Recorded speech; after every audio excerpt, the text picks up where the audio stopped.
Hello everybody, Ben Rogers here, the Raptors side, just reacting to the Toronto Raptors 95-91 victory over the Detroit Pistons. And this is a big game for the Toronto Raptors because it wasn't a night like we've seen in recent games where the shots are flowing, things are getting knocked down, right? And the Raptors were able to drag out a victory against a team.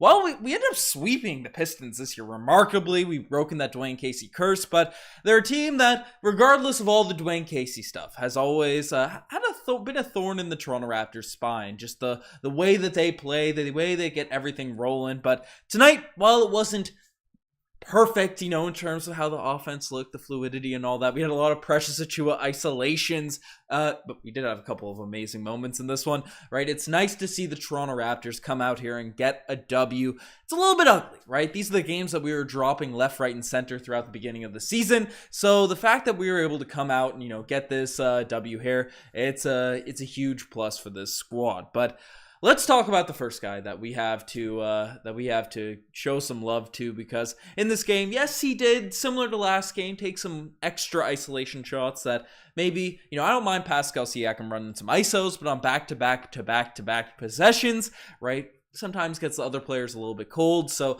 mixing it in with different offensive schemes and all that might be ideal. But regardless, Pascal Siakam had a big game in this one today. People are saying Tornado P. Channel members, we have the Tornado P, the Spinny P graphic that we can throw in there. But tonight, 29 points, 8 rebounds, 5 assists, 3 steals, 2 blocks. One of those blocks was absolutely remarkable. But before we talk about the game, the spicy play of the day, it sometimes goes to Pascal Siakam. And tonight, there's no other person it could ever go to imaginably, because Siakam ended a man's career today. We have to, send our condolences. We have to say our prayers, whatever, if livers on the Detroit Pistons will ever be able to recover from what Pascal Siakam did to this man in the game here today, because that was one of the nastiest ankle breakers I've ever seen from a Toronto Raptors player. We've had a few in the Raptors history, but this is going down as one of the most embarrassing sort of ankle breakers I've seen a Toronto Raptor dish out. Livers on the Detroit Pistons just tried to stay Siakam, try to stay glued to him being aggressive, try to get that quick turn, and man's just completely fell over. He was tumbling. People call Pascal Siakam Spinny P and all that. Well, he made Livers out there spin onto the ground. Siakam drives into the lane, gets a gorgeous little and one, taking a big hit. The bucket, it was, if you haven't seen that play, I should grab a little graphic of it. But man, Pascal Siakam was remarkable. Literally on the possession after, got a nasty off the backboard block, right? Just amazing stuff from the Toronto Raptors #1 guy. And while, yes, I get the criticism that might be going around, and I see it. I test, when we're running the same Siakam isolations on back-to-back possessions, but it is really nice to have a guy on the team that has that size, has that length, and Siakam's handle has gotten, it's an underrated part of the season, because we've praised to an immense amount Pascal's ability to facilitate for others now in that low block, create opportunities for his teammates, when he's making those drives, making those passes. It's been a nice plus. But this year, he's really taken a step forward in terms of his ball handling. And obviously, I just talked about him absolutely cooking a Detroit Pistons defender, making them shook and all that. But the fact that he's out here being able to dribble through traffic, 1, 2, 3 defenders on him and still get a clean look, that's some elite top 10 level player in the NBA's type of skill sets Pascal Siakam's having right now in terms of shot creation stuff. Would like to see a little bit more consistency. He had a couple, especially at the end. Pascal Shaquem, people are saying, Bueno Kitties saying Spinny P no more, next level ankle breaking from Swirl and Shaquem, right? It's it's a pleasure to watch Pascal Siakam's development, his growth, and also his chemistry he has going with Jakob Poeltl, who tonight he was feeding in the high post. And I thought these possessions really what were gorgeous to watch down the stretch of this game. We'd be giving the ball to Jakob Poeltl the same way we used to give Marc Gasol the ball, the same way we used to give Serge Ibaka, in that mid post, and have players cut off him. And the amount of deny defense, right? Basic grade 3 level basketball. If you're being heavily denied, people are playing that passing lane, just cut. right? And they're trying to keep that ball out of Pascal Siakam's hands. So, Pirtle has that ball in the high post. It's taking out that, rim protector that's usually going to be on Pirtle, keeps them out of the paint. And then have Pascal, have OG, have Scotty, have Gary. All these guys cut off of Jakob Pirtle. He can make those passes, and it's a gorgeous play to see. And Pirtle's throwing these dimes, right above the fingertips, threading the needle with those passes in the high post to people cutting to, the Yak and skills combo. Great stuff in there. And Jakob Pirtle in this game also had a big one. So, in only 27 minutes, 9 points. The 14 rebounds is key. 4 assists, 2 steals, 1 block. And again, obviously, he had a 30-piece the other day, but we're not looking for big scoring nights from Jakob Pirtle night in, night out. You know what we're looking for? Elite defense. Check. Elite rebounding. Check. And the ability to facilitate, create shots for his team, and not, as not the greatest shooter or fellow shooter by any means, a guy that's not going to be in the way of the other players. And he, it's the one worry I know a lot of Raptors fans, especially watching that game we played against the San Antonio Spurs right before we acquired Jakob Pirtle, but it wasn't an issue because Pirtle, his basketball IQ is just on another level, right? He gets to those dunkers, he moves those mid-rangers. I love watching Jakob Pirtle play. It's a great thing to see. But Frenchie's saying staying up till 3:52 a.m. But we got our W. It's worth it. Keep it up, Ben. Let's go, Raps. Appreciate the words there. Appreciate you staying up, supporting the Raptors. Tuning in the live stream at 4 a.m. That's like the toughest time to be awake. So I'm glad the Raptors got you a W. I'm glad that it was worth it. But man, this was a fun game. And happy birthday to Fred VanVleet as well. No Fred VanVleet in this game. We got to see a lot of Scotty Barnes running the point guard position, and he had a pretty solid game in this one. It's a little bit relaxed to sort of start off the game, but ended up with 12 points, 7 rebounds, 4 assists. Had a couple of possessions where, you have this big lineup out there, and he was able to take advantage of guys like Jaden Ivey, some of the smaller defenders switched onto him, and I thought he drove the lane, made some nice dishes. Whether they led to assists or not, I thought Scotty Barnes was creating a lot of great things, being the focal point of the defense, or focal point of the offense, right? Having the ball in his hands, even though it felt like Pascal, especially the second half, was more of the creator, even if Scotty was carrying up the basketball. But he missed a few shots around the rim. He took a lot of three-pointers, and this is one thing. Pascal Siakam does a great job at drawing in some defense, kicking it out, right? He does that pretty well, except at the end of games where he gets a little bit shot happy, a little trigger happy. But, he's kicking it out to guys like Scotty Barnes. And, yes, Scotty has improved his jump shot. He's not a bad shooter by any means, but Scotty taking 1 of 5 from the three-point line, instead of camping out around the three-point line, right, make some back cuts, right? As soon as your defender looks or helps off on Pascal Siakam, dive to the rim a little bit. Scotty's used to creating and hitting those passes, right? Siakam's in the paint, driving, has those extra defenders on there. Get to that mid-range area, get into a little flow where you can make those attacks happen. So that's something I'd like to see from Scotty Barnes there. And what's happening, Nameless? Trying to create narratives. I don't know what's on the go there, but Gary Trent Jr. also, knocking down his shots. Had a very clutch sort of dagger shot at the end of this game as well. 19 points, 4 assists from Gary, which is a high number, 2 steals. Right, 7 of 20 from the field, but I thought he was our nice floor spacer out there tonight. By far hit the most threes on the team, knocking down 4, even if it wasn't that efficient. 33% is not horrible, right? But I don't know. I like what Gary Trent Jr. provides. And honestly, if the game is down the stretch and we need a bucket, I think we should go to Gary Trent Jr. a little bit more. I've been consistently saying that we need to probably give the ball to, even though Pascal's been better, he did miss a few shots at the end of this game. Did pull through at the end with some nice cuts, but that was Jakob Pirtle sort of facilitating.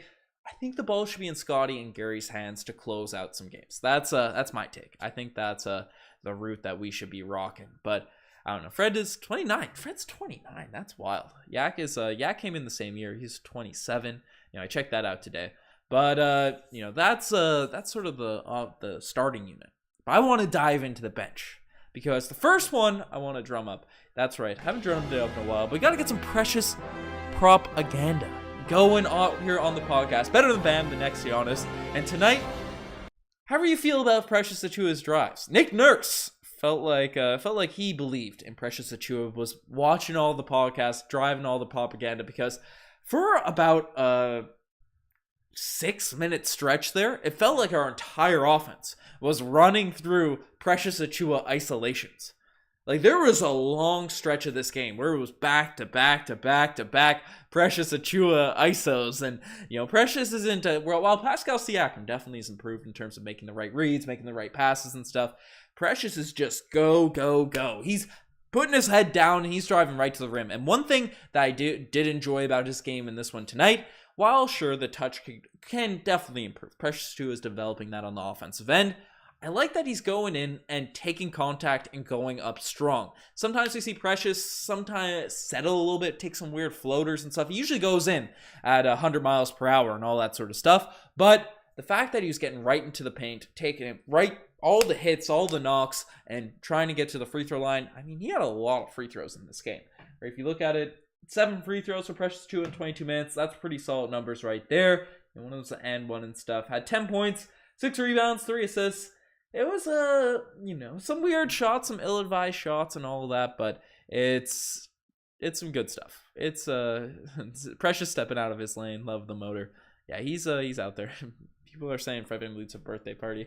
It is his birthday. I don't think it's actually, well, I know he's not missing. He's out due to personal reasons. I've seen on Twitter, my dad's brought it up to me that he saw somewhere in an article that Fred VanVleet's wife or girlfriend might be pregnant. So I'm not sure if they're officially married yet, but his girl is pregnant, so he might be having the birth of his child. So congrats to Fred VanVleet if that's the case. I hope that's the case and everything's healthy and stuff. That's personal reasons out there. It's the best personal reasons you can have is having a kid. And then obviously we know the history of Fred VanVleet having a kid. He usually comes back 10 times the player. So, Fred VanVleet can 10x his performance from where he's at right now. Raptors are winning a chip. So that's the Fred VanVleet. He's not actually missing the games due to birthday parties. But it's Precious was solid, but one guy that I've been calling to get minutes, I've been yelling at Nick Nurse, I've been screaming on these podcasts, is Jeff Doughton. Before I make my comments regarding that, Tom M's coming in with the super chat saying, someone please introduce Nick Nurse to Joe Wieskamp. And, I'm about to, Tom M, I agree. I'd like to see Wieskamp get some minutes because he looked good in his opportunities he had when he was with the big roster in his 10-day contract stint. But Jeff Doughton's a guy that I've really been calling out to get some minutes, to get some opportunities. And he's getting some run in these games, which I'm loving the sight of it. As Jeff Doughton, sure, you look at the box score, 4 points, no assists for your point guard.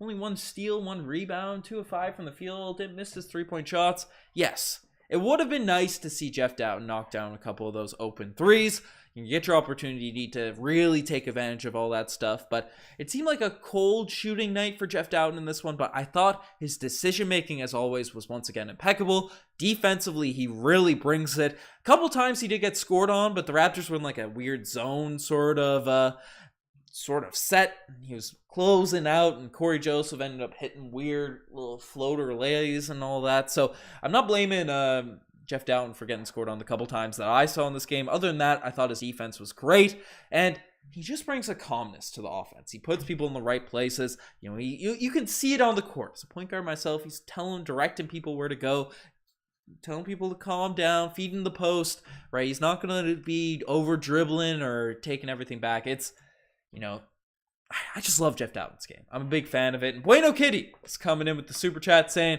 ain't no doubt in the Doughton believe, Ben. You'll love to see it. Love seeing it, Bueno Kitty. The love right there. Because, the Raptors, they need Jeff. They need a backup point guard that can be consistent. And, Nick Nurse had some high praise during the practice session they had. I covered that in the most recent video. But Jeff Doughton, man, I hope when Fred VanVleet comes back, the minutes aren't going to be immediately pulled away from Mr. Jeff Doughton, because we need Fred VanVleet to not play 150 minutes a game. We don't need him to be running like those LA Clippers and Sacramento Kings were last night, because that game was wild. But, and tonight the minutes spread. OG played a lot, interestingly enough, coming back from injury. But Pascal at 35, Scotty at 37, Yak at 27. Yak's minutes could certainly go up. Right, Gary Trent Jr.'s at 36. Like, those are some solid sort of minute distributions for this team. Right, so I like how Nick Nurse sort of managed the lineups. Thaddeus only got 4 minutes in this one, which I'm surprised. One thing I wouldn't mind seeing, because this team, objectively, especially on the defensive end, looks a lot better with a true center out there running the show or running the paint.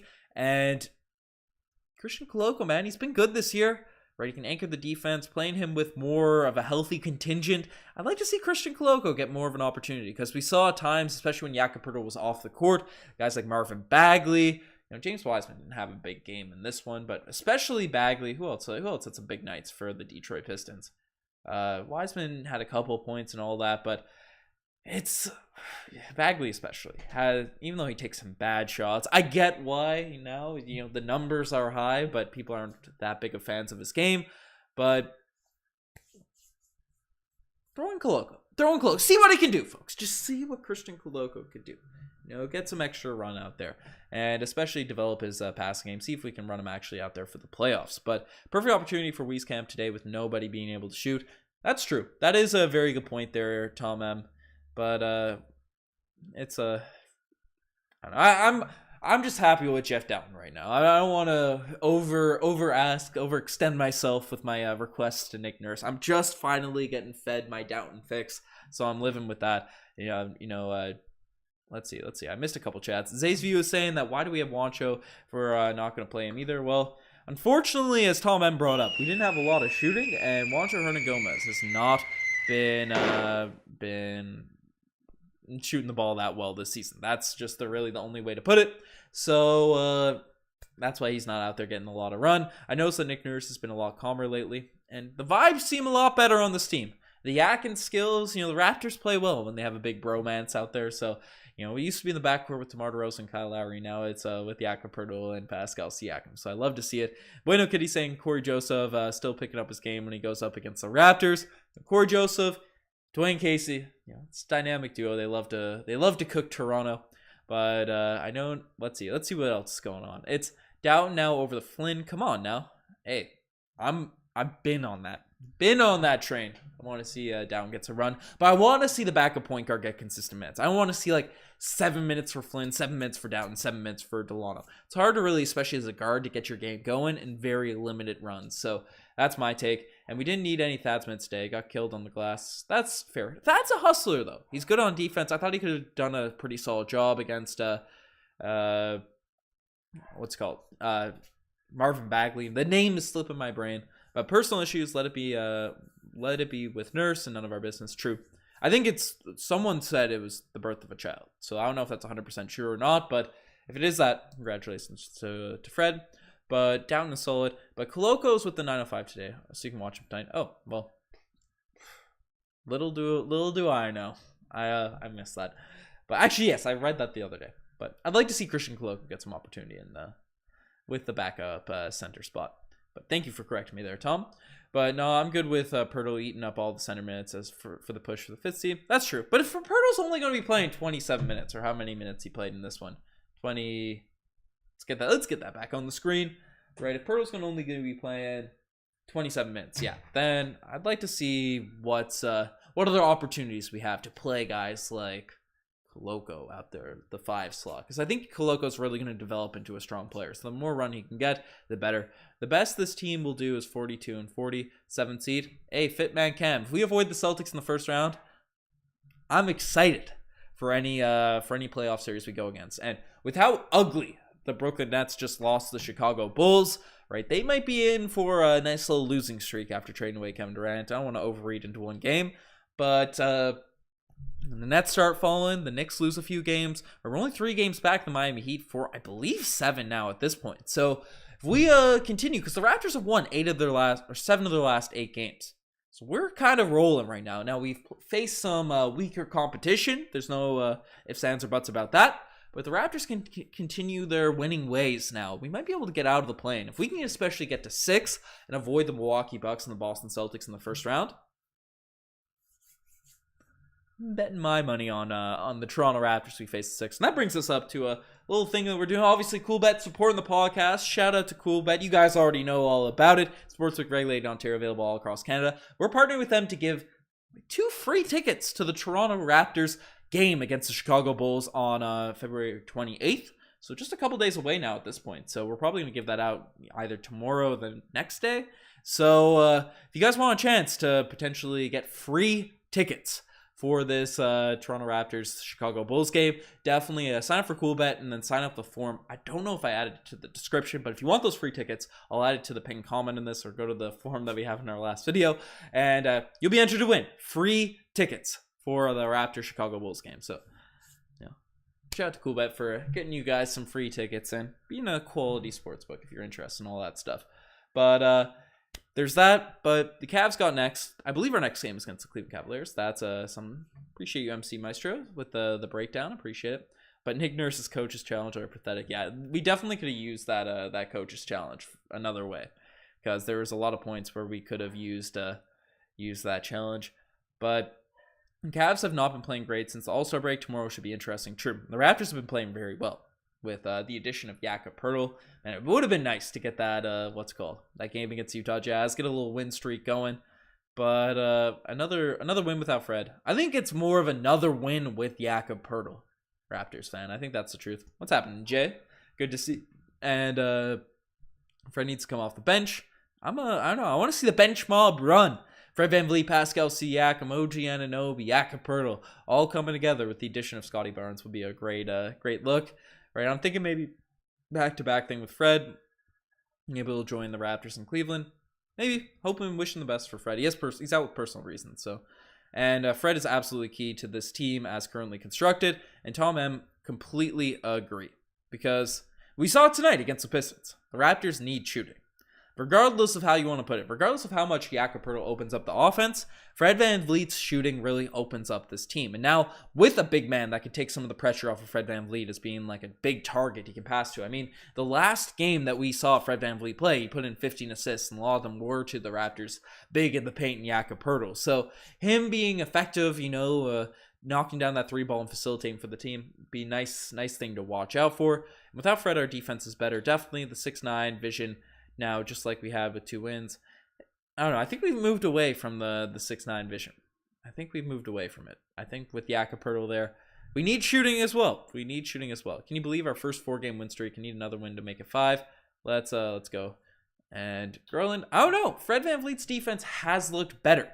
With added rest and all that sort of stuff. So, and recovering from injuries, that's what we like to see.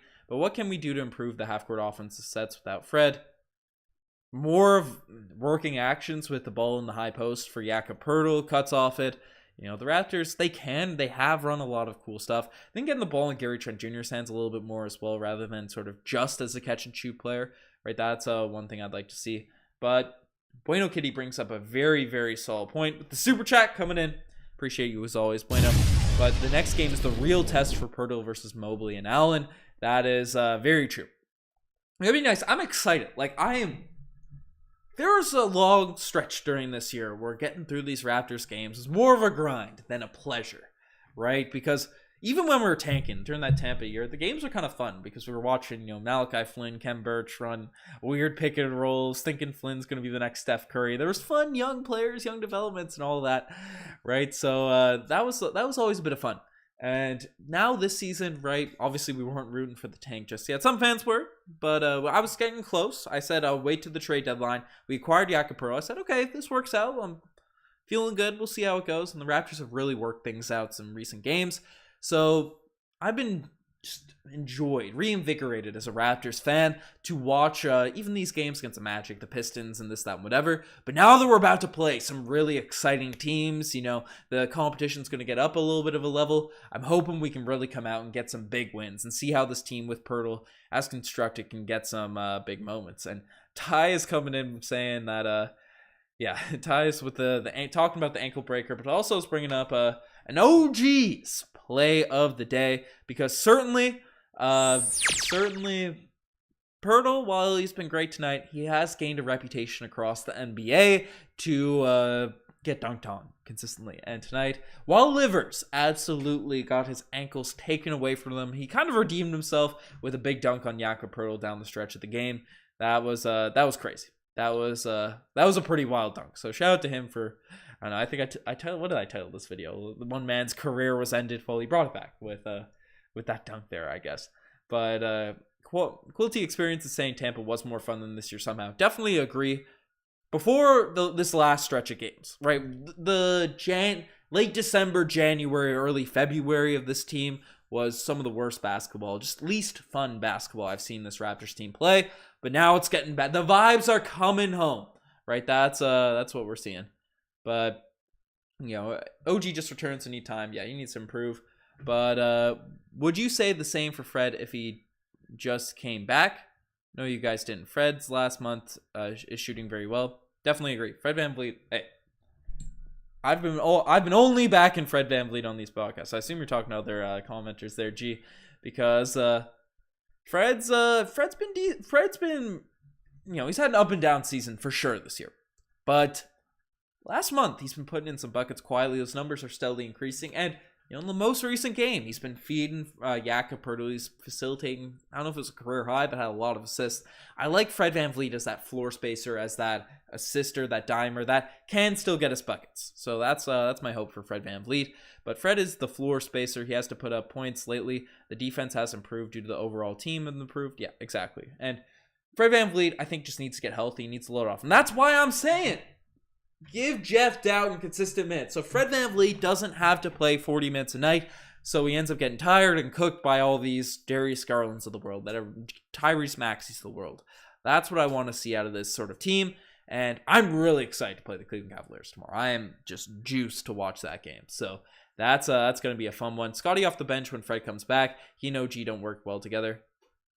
I think they can work well together if the ball's more in Scotty's hands, but especially when OG's shot's off, which it has been since he's recovered from the wrist injury, then I don't mind what you're saying there, but I just don't think we bring Scotty off the bench. I just don't think there's a world where we do it. I think it's more likely going to be Gary, even though I'm a fan of Gary. He's played really well. He's earned that starting spot, so I don't know. We'll see what happens on that front. Jeff Doughton, the missing piece. Hopefully he gets played when Fred VanVleet's back. That's my take. But the Raptors need a W tomorrow. Need that 5-gamer. Yeah, back-to-back is tough, though. And we'll bring it back to Toronto and face the Bulls. We need, obviously, a win. It's a big game tomorrow. We want that win. But we need to come out and have, even if it's an L, an honorable loss. We need a game where the Cavs have to give it everything that they got. Because the Toronto Raptors finally look like the Toronto Raptors again. Right? Usually we'd scrape back in games. We'd let leads go at times and all that, but the Raptors just find a way to win. And that's what we've been doing in recent games, with the exception of that Utah Jazz game. So, I don't know. I'm happy. I'm happy with how things have been going. OG off the bench, frankly. That's not a bad take. Not a bad take. I like Gary there, especially with the shooting and stuff.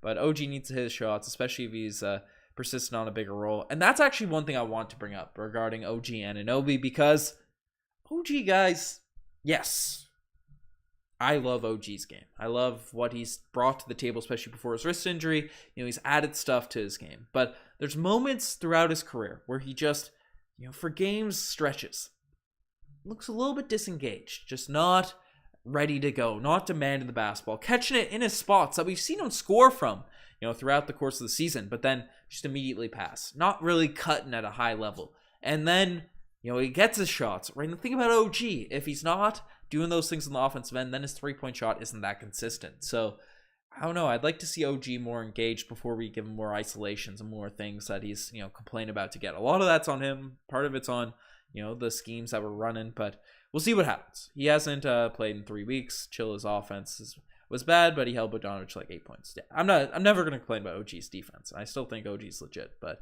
that's, yeah. Agreed. Bench or not, we're going to have get everyone major minutes. Yeah, I want to see Jeff Doughton continue to get minutes. I will continue to speak that into existence, because I think he played better than he did tonight. I thought he was really good tonight. So, Achu was forcing things. Is Nurse giving his nod to this? Honestly, I don't mind it. I don't mind letting Precious Achiuwa kind of cook a little bit. Now, back to back ISO possessions, maybe we could chill on those, but I don't mind Precious Achiuwa driving, and I was happy with the way he was drawing fouls in this game today. I had to go before the fourth quarter. What do you mean Siakam ends a man's career? Well, I don't know if it was in the fourth quarter, but Livers, you may never see him again, because that man, people call him Spinny P, Pascal, but he made a guy spin, roll over, stop, drop, and roll all over that court, because that was one of the best ankle breakers I've ever seen. But OG needs to only shoot threes, no post-ups. Can't get off the ground, soft. Alistair, definitely tonight's game, but OG's added some stuff. Do we want him to be like the number one option? No, but I'd like to see OG more assertive, more aggressive. But yeah, I really don't think we catch up to the Knicks or Nets. Miami's on a 3-game losing streak. We can take them for the 7th seed. See what you're saying, Ty. I'm overly optimistic. You know, I'm out here predicting the Raptors for the 3rd seed this season. So it's I hope we can get there. I'm rooting for the Nets and the Knicks to lose. So that's my take on that. But with no shooting, we need to play bully ball. That's true. And Achua, yeah, he was driving the lanes. He needs to be aggressive. So I like that he's not settling for anything. Love me some Precious Achua doing his thing out there on the court. But, you know, the Raptors got a big W against the Detroit Pistons today. You know, a big one for this team. And hopefully we can get that big game tomorrow. So definitely, if you guys, we got 188 people in here. If you guys aren't subscribed to the channel, definitely hit that sub button. We're on that push. We're making that push. We're close to 28,000 subscribers now. On our way, trying to get to 30. You know, get 30 for the playoffs. We going crazy with that? I don't know. But I appreciate everyone that's been tuning into the vid, supporting the podcast. And we're back as Raptors fans to be excited about this team and get everything rolling. So, folks, I appreciate everyone that's out there. Shout out Bueno Kitty, the GoTier channel member, saying OG will be back into form. We'll see some bully ball soon. True. Right, it's some good stuff there. But I appreciate all of you guys as always. Lots of vids coming on the Raptors Digest, on Courtside Digest, well, lots of fun stuff about to get cooked up with Marcel over there. So appreciate you guys as always. I'm signing out. Cheers.